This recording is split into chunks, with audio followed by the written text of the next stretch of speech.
How do we respond when we encounter something of great worth and beauty? We're going to explore this in the story of Jesus and Mary of Bethany.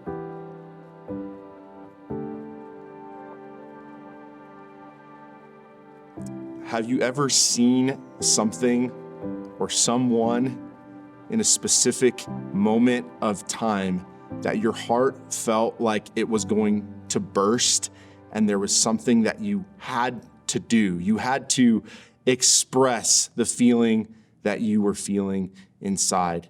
I had two moments like that in my life that I can recall. The first was when I was 16. It's my 16th birthday, and just gotten my driver's license, and a couple buddies of mine decided to drive from Southern California to the Grand Canyon. I'd never seen it before. We were going to camp and backpack, and we got there in the dark, set up our camp, woke up the next morning to an inch of snow on the ground, and walked to the south rim of the Grand Canyon and saw the most magnificent, beautiful, awe-inspiring creation moment that I've maybe ever beheld in my life. And I stood there with my friends and exclaimed, "This is incredible." I'm sure there's other words and even a moment of silence that just, I stood in awe of what I was seeing. The other moment was on my wedding day almost 6 years ago, May 31st, 2015. And I'm standing at the altar with my dad, and my wife turns the corner full of glory and beauty. And I cried and I said, "Wow," and I stood in awe.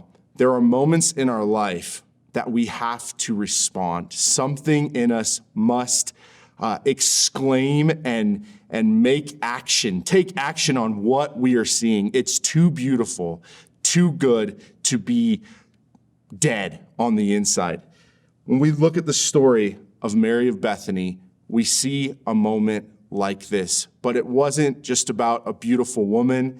It wasn't just about creation. It was actually a little girl named Mary from a town called Bethany who saw Jesus for who he was and decided that he was worth exclaiming, "You are beautiful, you are amazing." And she did it with an act of extravagant love. She responded to Jesus. Let's look at the story.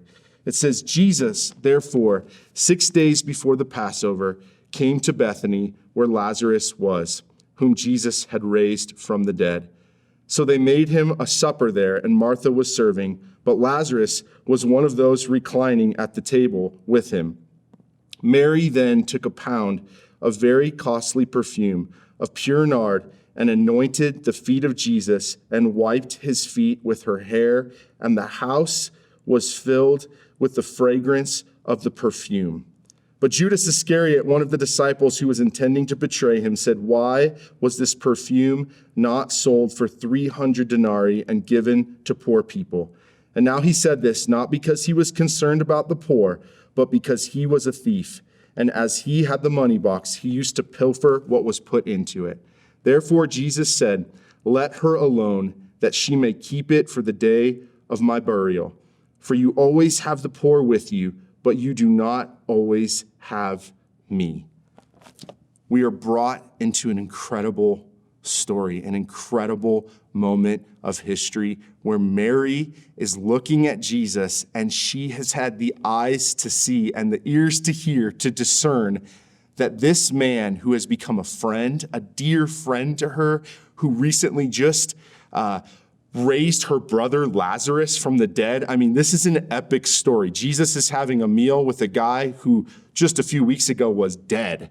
And now he's alive, he's eating food. And Mary comes to this moment where she goes, Jesus is the most worthy, precious, deserving of worship and love person that has ever existed. And she decides to be wholehearted in this act of love to Jesus. She responds to him, and she takes what was a year's salary, a year's wages. Can you imagine? I don't know what you're making out there, 30, 40, 50, $60,000, some of you more. taking that whole year's wages. It was her inheritance, and she decides to pour out her affection and her love at the feet of Jesus. She responds to him because he has shown up in her life with kindness, with mercy, with love. She recognizes that he is God in the flesh. You guys, we cannot look at Jesus and not respond. You don't have to go spend $50,000 to prove your love for Jesus, but as you see him, as he reveals himself to you, it demands a response. There was another guy in the story named Judas, and he didn't have eyes to see the worth of Jesus. And he said, we could have used this for something more utilitarian. We could have spent this on the poor. And Jesus actually rebukes him and says, what this woman has done for me is a beautiful thing. You guys, today there's an invitation to respond to the worth of Jesus and to love him. In the scriptures, Jesus says the first and the greatest commandment of all is that we would love him with all of our heart, with all of our soul, with all of our mind, and with all of our strength. And of course, the second is like it, to love our neighbors as ourselves.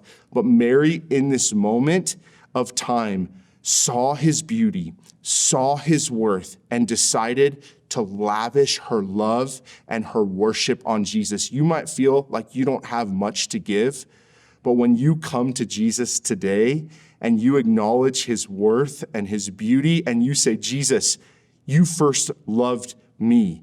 I can imagine part of what was in her heart was gratitude for raising her brother from the dead, for just being present in her life as a teacher and as one who was giving her life. I mean, that's why Jesus came.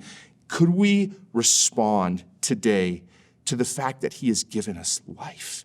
That he has raised dead things inside of us. Maybe he hasn't raised a dead person in your life. That would be awesome. But he's made dead things come alive, and he has first loved us. And Jesus invites us not to respond half-heartedly and say, oh yeah, you're worth some of my time or some of my mind or some of my energy. And this isn't a legalistic thing. No one went and told Mary she had to do this. She wanted to. She wanted to exclaim, you're worth it all. And she poured it out. And here's one of the most beautiful things.